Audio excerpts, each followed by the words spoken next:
Coming up on MCTV this week. Discover how a local inventor became an entrepreneur in the toy industry. This week starts now.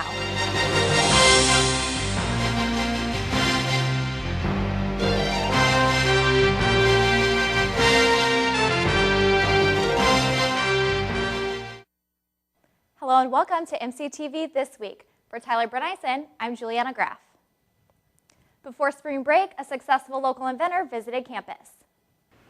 Blocks are Lego-like building blocks based on nature shapes. Their inventor, Mike Achira, spoke to Professor Gable's Midwest Entrepreneurs class. A Knox College graduate living in Galesburg, Achira talked about his journey from art student to inventor.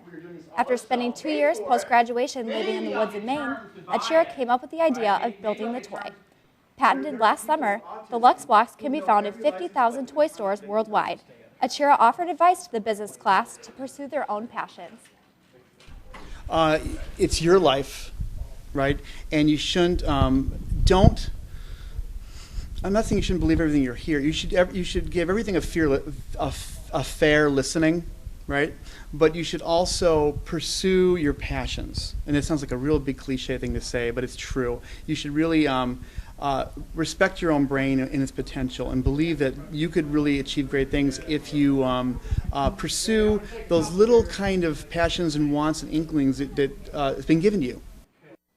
More information about Lux Blocks can be found at luxblocks.com. That's luxblox.com. Taking a look at some events on campus this week.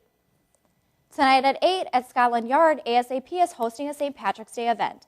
Tomorrow at 7 in the Morgan Room of Pulling Hall, Dr. Eddie Glaude of Princeton University will be delivering the Thompson Lecture concerning race in America today.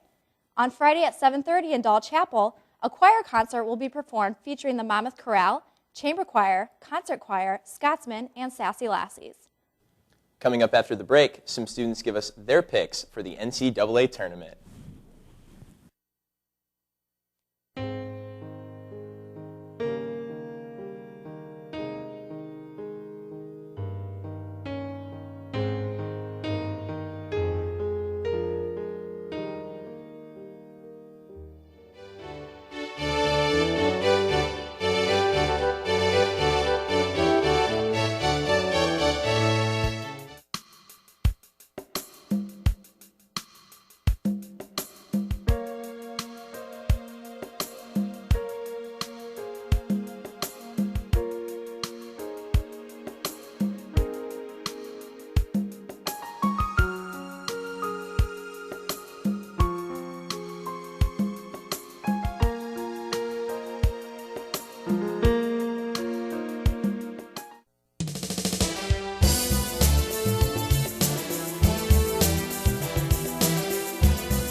'68 NCAA Division I men's and women's basketball teams are set, and the madness has already begun.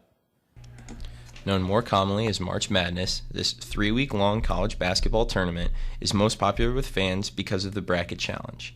Fans fill out these brackets prior to the start of the tournament to compete with friends and family to see who can make the best picks. My dad had me fill out brackets, I think, when I was about, 7 or 8 years old. Been watching it, following it kind of ever since. It's definitely one of my favorite postseasons just because it's named March Madness. Obviously, anything can happen. I've probably been watching the NCAA tournament since freshman year in high school. It's really important to me because I play basketball, and it's one of the most fun sports to watch, so it's always an exciting part of the year.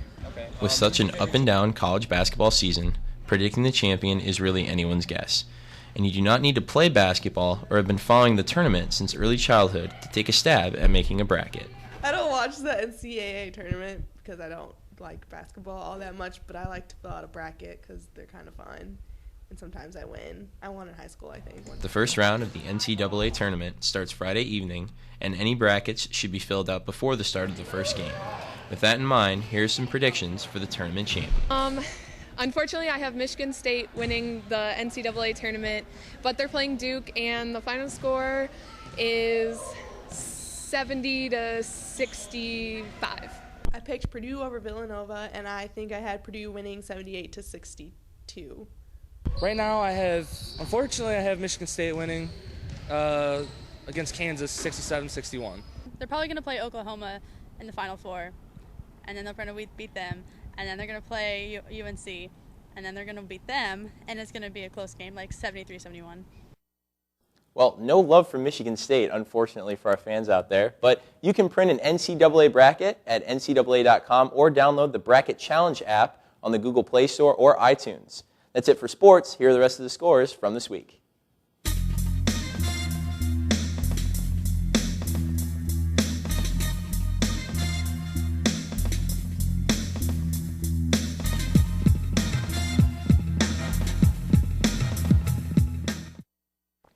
I'm Tyler Berneisen, and thanks again for watching. Tune in next week for another edition of MCTV.